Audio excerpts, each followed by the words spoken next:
Okay, so we're going to go ahead and dive in. The topic, the title of this session is how to double your revenue as a real estate agent without selling more homes. Okay, and I know that may sound salacious or too good to be true, but let me assure you this: it requires work. Okay, number one, it will require you to get a mortgage license, and we'll explain what that means and how that works. For most of you, that will be easier than getting your real estate license. I'll say most of you. Depends on while real estate licensing varies state to state. Mortgage licensing is more universal. National level. It's more of a national process. Now, each state has some continuing ed criteria and so forth, but it's a little bit different, and we'll get into that. But for those of you that it makes sense for, it could be a great way to increase your revenue from your existing sphere of influence, past clients, database, and we'll explain how as we go through this. I will also take you through a financial illustration of the income possibility with this, and kind of talk through that, what's possible, let's say, and then I'll even share my personal experience as well. Now I don't know what's going on here. I don't know why my phone is ringing through my computer. It just started doing this morning where it actually rings. Anyway, sorry for the interruption. But I can speak to this personally because I am dual licensed. I am what we call a RELO, real estate loan officer. And in fact, Jordan is a huge reason why I am a RELO, why I am dual licensed. And so why don't we start by giving maybe a little history lesson of how this is even a possibility, why it came about, and sort of how you what your role is in the fact that this. How did we get here, basically? Yeah. I think a lot of it was if you look at the market in general, right? And if we look at the market in general, and as an originator, when I looked at the market, I saw, really a problem arising in 2020, 2021, when we started going $70,000 over, and, dating back to where the inventory still is really low, right? In general. Yes. And it's really put a compression on commissions for real estate agents and loan officers. And, and I'm the type of guy that I always want to bring value to anything that I do. And when I say value, we talk about value a lot as in, originators will talk about value as, oh, I have more products, or I have better rates and things like that. I don't really want to, I don't like thinking that way, because everybody has the best rate in the world. If they, if they believe that at their company, right? They wouldn't be working at that company if they didn't think they had good rates in the products that they needed to be successful. So I like to think about true value more as like a dollar figure. How can I actually quantify and make more money? So I wanted to figure out a way of how can I solve this inventory problem, and it kind of came to fruition when FHA, dual license has always been allowed, right? It's not, this isn't like a new topic. This isn't something that just came out of the blue. California specifically has a whole department dedicated to it since the 70s. So, if you're looking at it from a perspective of, oh, this is something new, and it's kind of like in a gray area. It's not. It really has. It's been going on forever. Just like if I got my real estate license and I referred you a deal, Josh, you could pay me a referral fee. Exactly. As long as we're both licensed. Yeah, as long as we're both licensed. The same concept applies for mortgage origination, but it was more difficult for mortgage origination because FHA used to have a rule that you couldn't be paid on both sides. They lifted that rule about 1.5 years ago. So at the same time, I'm trying to figure this out. This rule gets lifted, and I'm like, that's it, right? Is if I can't fix the inventory issue, uh, maybe I can help them make more money on each transaction by them doing a little work. There is work involved, right? Don't get me wrong. There is some level of work. Like you're going to have to manage your application and manage, still getting the lead in, still, pretty similar to what you're doing, but there is still a level of work and you still have to get your license. But all intents and purposes, right?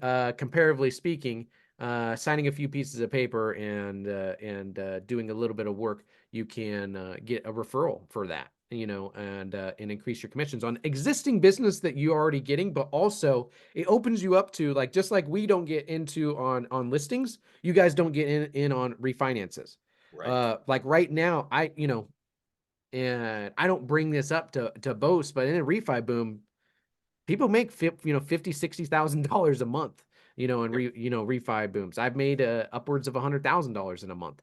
And not saying, we'll get into kind of metrics here in a bit and what we pay out, but refi booms are a very profitable event for loan officers.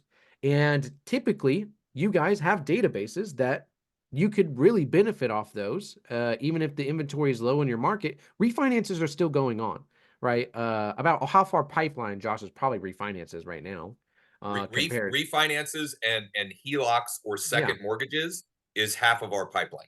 yeah. About So about. yeah, roughly. But in refi booms, a lot of times you'll see that originators don't pay as much attention to real estate agents, and Yep. sometimes I've always taken an opportunity to take some business from other originators, basically, win business because they're not as on top of it. Because I still think the bread and butter is purchase transactions. At the end of the day, we still want to continue to do as many purchase transactions because refis go away. But at the same Or time, they ebb yeah, and flow. yeah, Yeah. yeah, they go, as rates go up, they go away. As they go down, they come back. But Yep. it allows the opportunity to open up, expand into that territory that you weren't getting commissions on anyway, right? Yep.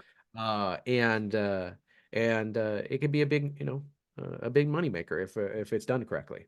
So I want to illustrate a few things here that I really hope you can process this and understand why this is so powerful. Okay. Number one, in any business, your primary asset is your database. Okay. Whether you believe that or not, I'm telling you that is the reality. As a real estate agent, as a loan originator, as a flower shop, as a restaurant, your database, your client customer audience is your value. Okay.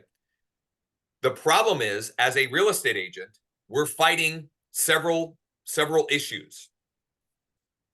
Number one, right now, the reality is, like, this isn't an excuse. This is reality. This is a reason.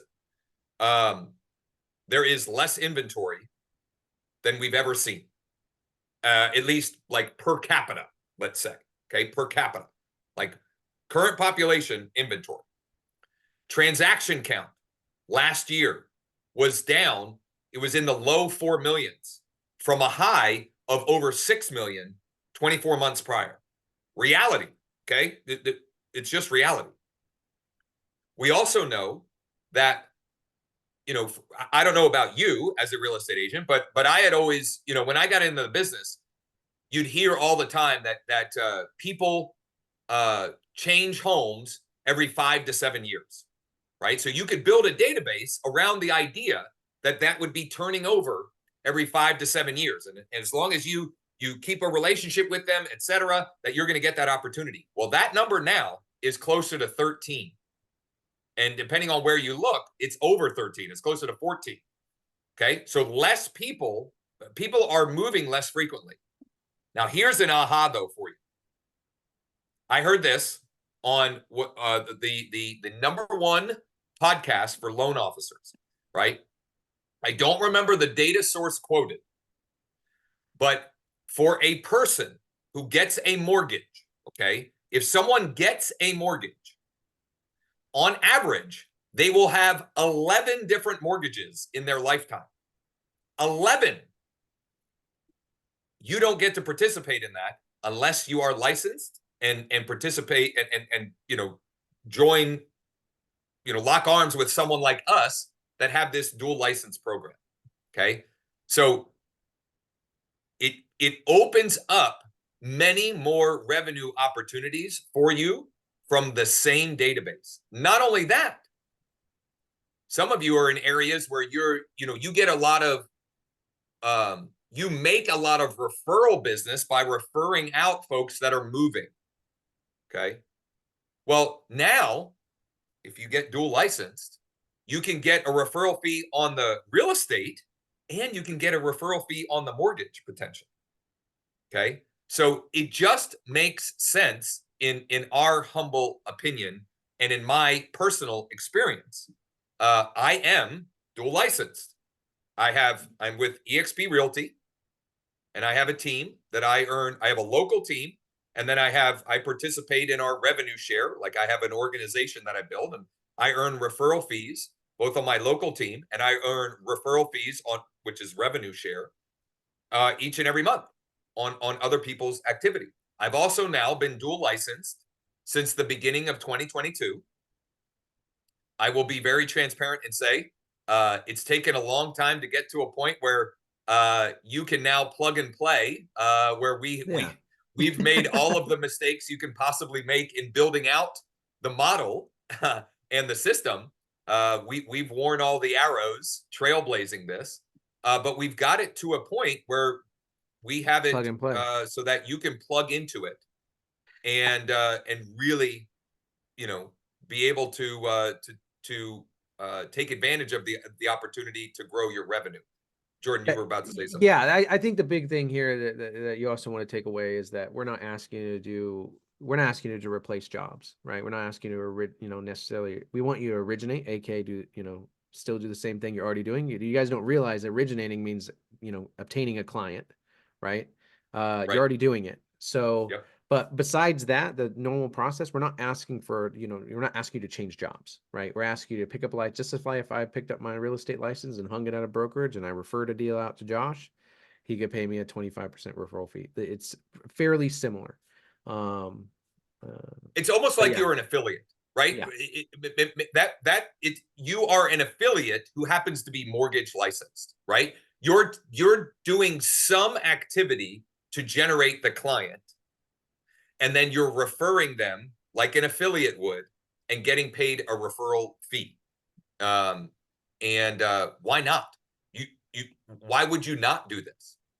There are the people that your sphere of influence, your past clients, your database, they're gonna use someone for their mortgage and financing needs, whether it be a HELOC, a second mortgage, they're buying a second home, they're buying an investment property, that they're doing a full cash out refi, or they're doing a rate and term refi, whatever the case may be. They're looking to start an investment portfolio, so they need a DSCR loan, or they're already investing, they need fix and flip funding. Whatever it is, you can participate in that. In fact, I had coffee this morning with someone who I would say is, in my sphere of influence. I've known him for years, and we were talking about investment properties, and he wants to get to work on building an investment portfolio, and we're going to use the equity from his primary residence to purchase and make some renovations. Basically, we're following the Burr method, right?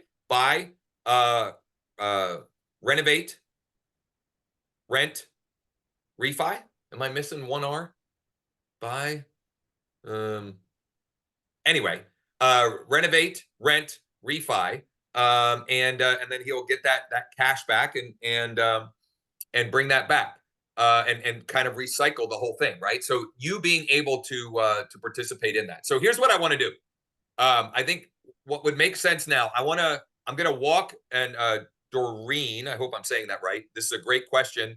I did not mention this at the beginning. If you have questions, drop them in the chat, and we'll stay on and answer any and all of them. If you're watching this after the fact, you can repeat. Yes, thank you, Jeff. That's the R I was missing. So buy, renovate, rent, refi, repeat. I knew there was a fourth R in there. Thank you, Jeff. So drop your questions, whether you're here with us live or you're watching after the fact, because I did set this up so that it could be an on-demand replay. So you might be watching this after the fact. You can drop your questions there. But what I want to do is I'm going to walk you through an illustration of the financial model of this. Now, I want to say as clear as possible, this is for illustration purposes only. This is not in any way, shape, or form an income guarantee of any kind. Okay? Most people listening to this will make nowhere near this amount of money. Okay? I cannot state it any clearer than that. But we're using round numbers and easy to illustrate figures just to give you an idea of what's possible.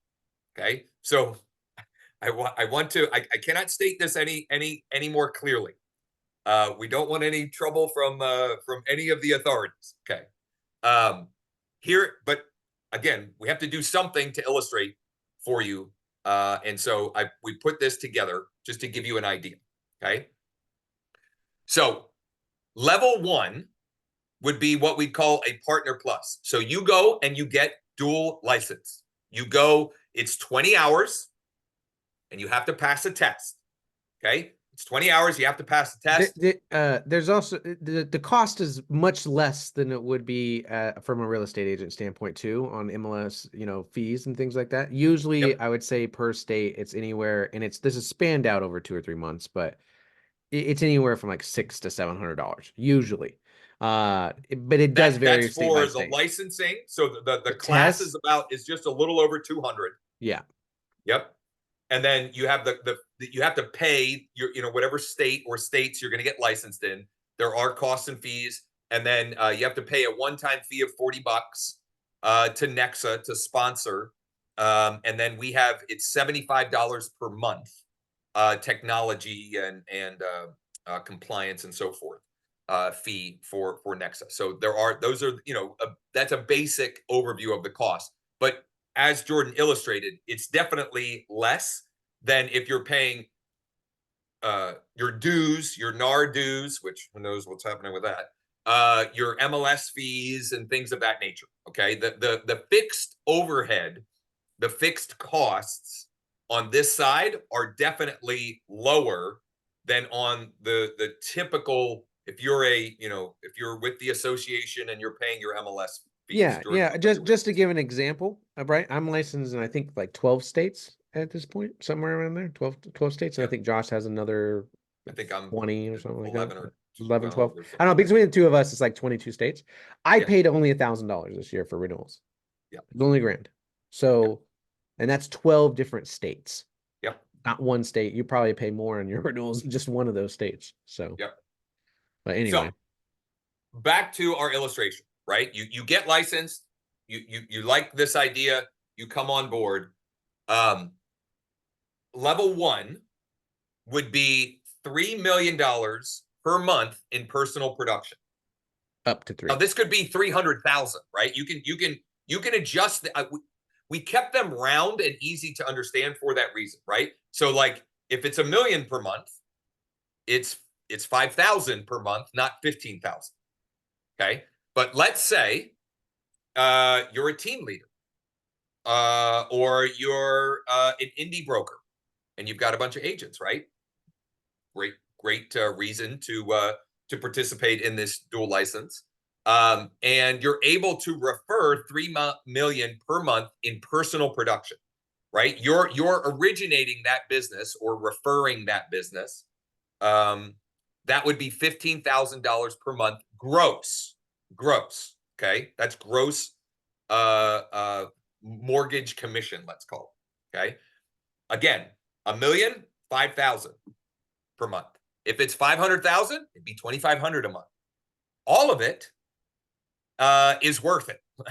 I can tell you from personal experience, right? So, illustration purposes only. Now, let's say, because ideally, we've built this model so that it duplicates. So, you may already have an LO that you like to work with, and you go ahead and get licensed. You could hire them and give them the business, and then you can negotiate whatever splits you'd like, etc. Right? So in doing so, you start to either bring on other dual licensed agents, or you bring on loan officers. Okay. And let's say you, from those three, okay, you bring on three more, and they're doing 3 million in production. That would be another 9,000 per month in revenue share. We have a model where we get to share in the revenue of people that we bring to the company. NEXA looked at EXP's model and their growth plan, their growth, how about good growth. And they modeled it after that. They just their lines are 3 lines instead of, I think you're right, 8, 9, 7. 7 Yep, lines. EXP has 7. Yep. The difference is the amount they pay per line is the same amount. It doesn't change It's a over. standard. It's a fixed amount. 0.1% or 4% of the gross commissions of whatever they generated. So in theory, right, if everyone charged full commissions on it, just like if you guys charge 3% on the buyer side, it would be about 0.1%. So that's where we're getting that 9. It's 3,000 every million. Yep. But with that being said, if you compared your first line at EXP and your second line at your first line at EXP and your first line at NEXA, the difference is quite dramatic, right? I think it's 20. It's 2,800 per year is the most you can make on a frontline recruit at EXP. 36,000 is the cap at NEXA. Yeah. 36,000. You're recruiting at a shorter, it's more shallow. So in the long run, it might be better at EXP, but it's a lot more. You'll get to that money quicker. You could hire 3 teams in California. They're not very big teams doing $3 million if they're only doing 3 million in California a month. But if you did that, theoretically, you could be making $100,000 a year in revenue share. Just talking about this with 3 people. And let's get conservative. Let's lop off the zeros on both of that. It'd be $2,400 per month. That might pay your mortgage. It might pay your car payments and your insurance on the cars. Like, it all helps. Maybe all it does is fund your marketing so you can continue to grow your database and sell more homes, right? It doesn't have to be these huge numbers for it to make financial sense as part of your business and your business model. So level 3 is a partner plus 5. So you're bringing in production yourself. You continue to bring in production to yourself. And when you personally recruit 5, you get a raise because you're growing the organization. So that same 3 million in volume, personally, you're going to earn double. Okay. It's up to 30,000 per month. And now that we've got 5 that are producing, that's another 15,000 per month. Now we're getting crazy numbers here, which again, if you lop off the zeros on both of those, it's still significant. It's still can change the dynamics of your business. Level 4 partner plus 10. You can see the numbers get crazy here. I'm not even gonna they get wild. Okay, they get wild, but it's possible. Okay, it's possible. And I want to point out, before I get to the an important point about revenue share. I want to state again, if a person gets a mortgage, on average in their life, they will get 11 of them. Okay, most people will not buy 11 houses. I don't know what the number, I don't know what that number is. But I can tell you the majority, especially if they're not an investor, they're not buying 11 houses. So, you're getting to participate, the opportunity to participate in that volume of mortgages. This is an important distinction as well. Revenue share, okay? Revenue share, after 2 years, becomes vested at NEXA.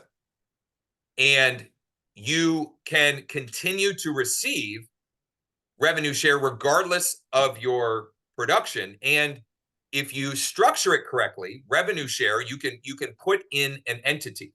In fact, I should have done it sooner, but I just set mine up to be paid in an LLC that's structured as an S corp. Okay. Now, personal production, you do have to be paid personally for. Okay. But revenue share can be set up as something that you can pass down to your family. Okay. So, I already mentioned that the mortgage income must be paid to a licensed individual. Okay. At least that's how the laws are written now, most likely to stay that way. But revenue share can be passed down. Now, if you want to go through that, we have a short video at wakeup.realestate/relo, wakeup.realestate/relo. But we've got some great questions here, and the questions that as we answer them will probably spark more questions. So let's dig into that. So Doreen asks, what is the referral fee? It would have to compensate for the cost of training and additional license. It's 0.5%. So the cost of the training, there's not really a training, there's no training for this besides the classes, right? If you're talking about passing your test, you're talking about the training passing for your test. So I think Josh mentioned it earlier, but it was $200. It's roughly $200 for the 20-hour course. I think it's $209 something like currently. that. We get a discount from our company, but Yep. then I usually put people after they pass the course into a test prep. I recommend it strongly, right? Some sort of test prep usually costs around $100. From there to pass the test, it costs another 100, roughly. Yep. So you're about 400 bucks there in, and then your license just depends on your state and what the cost of the license and how many states you want to be licensed is. And I'll state very clearly here, if you're doing minimal production and you don't have a database, you don't have many past clients, this does not make sense. You should focus on growing that and then revisit this in a year. This is for people that have been in the business for a while, have past clients, have a sphere of influence, have a database, and are looking for ways to increase their revenue from that existing book of business. That's who this is for. If you closed 4 transactions last year, and I don't mean to be, whatever. I don't mean to be negative, but like you should be focusing on your real estate sales production, or at least growing a database, probably before exploring this.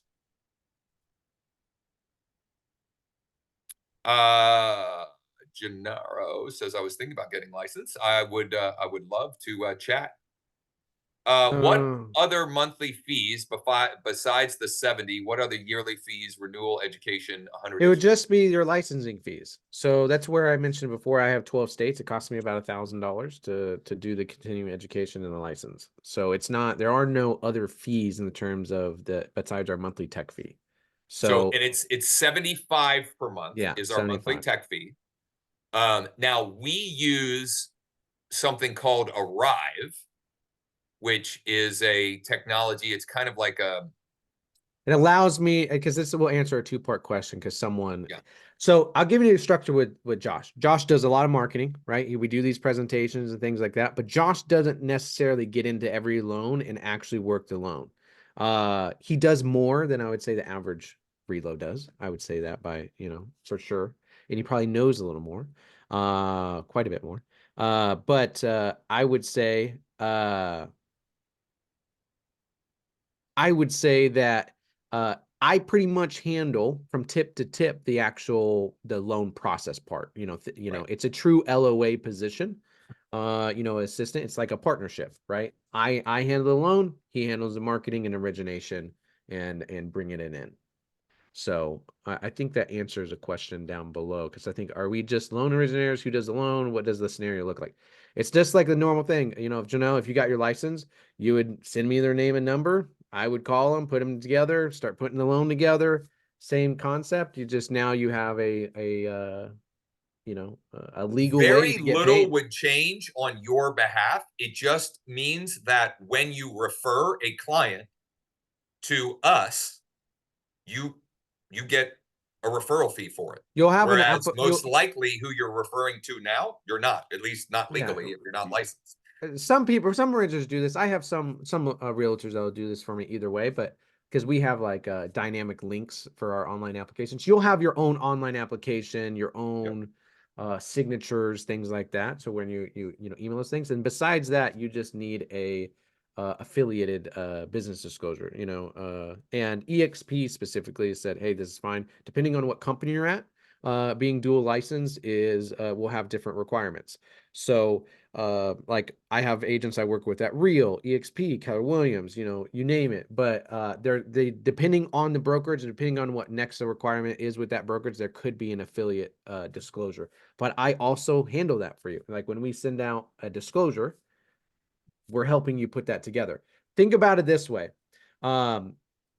Every major, and this is what I really try to explain to people a lot is like every company does this. It's not just we're just trying to take it on an individual basis to where you guys reap the rewards. But if you look at EXP owns a mortgage company. Keller Right. Williams owns Keller Mortgage, right? Mhm. They do the same thing. They put them in their house and they, you know, say, hey, this is our in-house lender or whatever. They convince you to use them, but the higher ups are being paid on those, right? The people that own those companies are getting paid. So it's the same concept. It's not anything, you know, differentiating between the two. Um, Here's a differentiator, though. NEXA Mortgage is the largest mortgage broker in the country with the most LOs, the most lenders, the most units, the most volume. And all of that means we have been able to help many borrowers that were denied, turned down, turned away, laughed at by other lenders or banks, etc., which is just, you know, another reason that you should, or I would recommend you at least consider this, even if you're just looking for you know, a great company to refer business to, and you're not looking to get dual licensed. yeah. I you know, I would guess that of the people that we have on here, there is there. I would bet a significant amount of money that there are people on here that have people in their database right now that we could turn from turn down to closed business, just by, you know, using some scripts and doing some follow-ups. Um, so Debbie found something great on. Uh, it sounds like the average U.S. citizen is expected to own 3 houses in their lifetime, and there's some more details and information and citations there. My point more was that there are more likely you know, repeat purchases on the mortgage side than on the real estate side, which is just a reason to at least consider, you know, being able to There's just participate in that other side. vehicles to help those clients, such as cash out refinance. Maybe they need to cash out because they got into a bunch of credit card debt and they're using their equity to restructure. Could be cashing out some money on that refinance to go buy an investment property. Yes, they're Yep. buying another home, but they're also doing a, you know, a purchase transaction. Could be just dropping their payment. You know, Yep. interest rates drop. So there's different reasons. I have people that refinance, you know, do a cash out and then come back later when interest rates drop, and they do that within a year, you know, within a year to 2 years, you know, and they Yep. drop their interest rate. So it just depends. It depends on what the goal is. There's times where we purchase with down payment assistance programs that the grants are forgiven, and then 6 months later we refinance them to a lower rate. It just depends on the scenario, but typically the turnover is a lot higher. I am putting my contact information and Jordan's contact information in the chat. If you have questions, if you want to explore, if you know, you just want to talk through the scenario and you know, get some feedback as to whether or not this makes sense. I'll be honest, I had someone in my organization ask me this week, is this something I should do? And I said, probably not right now. The timing for you is not great right now. You should focus more on doing more deals on the real estate side, and then let's explore, because it can be, you know, it can be at least for the time that you're going to invest into getting the licensing, it's a little distraction. It can take you away from your production, and I just didn't feel like in that particular case it would make sense. So Gennaro asks, can I do the loan myself? If you want to learn, I'll teach you. I don't know if a lot of people know my background on this and how we met, Josh. Nope. Go ahead. But there's a training. NEXA has a training academy, right? It's called NEXA Academy. That will And teach for you. those, so for those with EXP, it's kind of like EXP's mentor program. If you're a new agent or you haven't done production in the last, I think it's 12 months or 24 months, you have to participate in their mentor program. It's similar, but I would say that NEXA Academy is more Hands-on. yeah, more hands-on or more deeper, longer sort of scenario. Yeah. More in-depth, let's say. So I was Josh originally joined that. Joined there to learn, and then I was a director of it. So I ran the program. I had about 500 loan officers working for me at the time and about 22 instructors. Yeah. But there is a, not to ramble on about that generic there is an option there, but it's taxing. You're talking that I'm going to take you away from real estate business, for sure. And I think that's what Josh was running his real estate business and doing other things, and I think at that point, that's where we came up with a better solution, and we kind of joined forces, right?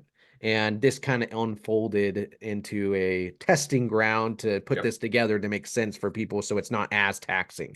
So this program, the Reload program, is designed for you not to take you away from your real estate business. But I'm going to tell you, 9 times out of 10, when I've trained dual license people that wanted to do both roles, it's like a master of a lot of traits, or a master of none, or something like that. I mean, I think there's a trade. What is it? Yeah, jack of all trades. There's a saying there. There's a saying there Yeah, somewhere in that. But yeah. but anyway, but what I'm not saying it's not doable. People done it. Yep. And at the end of the day, I uh um, I always tell them to start out in the reload, and if it's something they want to switch to, we want to make a good game plan, because I think people underestimate how difficult. It's not as difficult to get the license, but it is a hard job being That's a great analogy. So it's easier to get the license. It's harder to actually do the loans versus real estate. It's a little bit harder to get the license. It's easier to do transactions. Mhm. I mean, I can tell you firsthand. That doesn't mean that you can't eventually, if that's what you really want to do. But the whole point of this is to make it easy for you to start earning revenue from the business you're already referring to a loan officer or a mortgage company currently, right? Jack of all trades, master of none. Yeah, I don't know why that was so. Jeff, you're Johnny on the spot here. You're Jeffrey on the spot. Is there a Spanish speaking loan officer to refer clients to? So we in our little pod, let's say, we have a wonderful LOA, Maria, who is Spanish speaking, and we can certainly do that. Yeah, we do it. Big picture though, Jeff, what I would want to do is help you hire your own Spanish speaking LO that you can refer business to, that you can determine what the split is, and that you can earn revenue share from them if they are going out and getting their own business as well. Yeah. I'm not gonna, we don't put you guys in a box and to say like, hey, you do it our way. That's the one way to do it. It's not. At the end of the day, I'm trying to help you open up a mortgage side to your business, but make it in a way that's not taxing, right? People do it all the time, but it's usually done on a very high level. It's not done on a level of a single agent. And we've just really put it into a practice that a single agent could do it. Here's another reason why I love NEXA. The overall mantra at NEXA is, as long as it's compliant and profitable, we're good to go, right? As long as it's compliant and it's profitable, you've got the okay, pretty much. You've got the blanket okay, as long as it's compliant and as long as it makes money or makes sense. But yeah, no, but yeah, we do have a good training program. I'm actually an Definitely. instructor in the program, so I do that as well. Yep. So I teach Mike, people. I appreciate the kind words. If you're new, you should be attending Wake Up Real Estate Show every morning, 10 a.m. Eastern. Wake Up Real Estate on YouTube, or go to wakeup.realestate. Appreciate that, Mike. So once again, I'm gonna pop in the chat my info and Jordan's info. You can also go to wakeup.realestate/RELO. Wakeup.realestate/RELO. for like a, I don't know, it's a 6 or 8 minute video of the illustration portion of what we went through here. And we'd love to chat. Like, this is not something you should jump into lightly, but if you feel like you're at a point where, you know, it makes sense, and you definitely want to unlock another revenue stream for your business, then let's explore, right? Let's dig in. Let's see if it makes sense. And see if we can get you increasing revenue. So my number, that's my personal cell phone. It's Jordan's personal cell phone. It's our NEXA mortgage emails. You can schedule a time with me at josh15.com. Oh, by the way, if you have a client that you'd like to refer, you can scan this QR code. And if you want this QR code, I think goes to the wakeup.realestate/relo as well. And we'd love to chat. We'd love to explore and see if this would be a good fit for you to expand your revenue streams in your local market and beyond. That's the other wonderful thing about this. There aren't geographic limitations. You don't have the same geographic boundaries, right? Like, once you get licensed in a state, you can do business anywhere in that state. I think your second loan was in Florida. I think your second loan was in Florida. Yeah. I mean, I can't help people that want to buy a house in Erie, Pennsylvania. It doesn't make any sense. It's 5 hours away. But if they want a mortgage there, absolutely, I'm gonna help you. So anyway, thank you. We had a great crowd, great questions. Jeff says interested, be in touch. Definitely hit me up, Jeff. I want to chat. Let's see what we can do here. Jordan, thank you as always. And we'll be back next week with a more mortgage specific topic. We'll pinpoint, I don't know, we haven't talked about down payment assistance in a while. We might do something along those lines, maybe.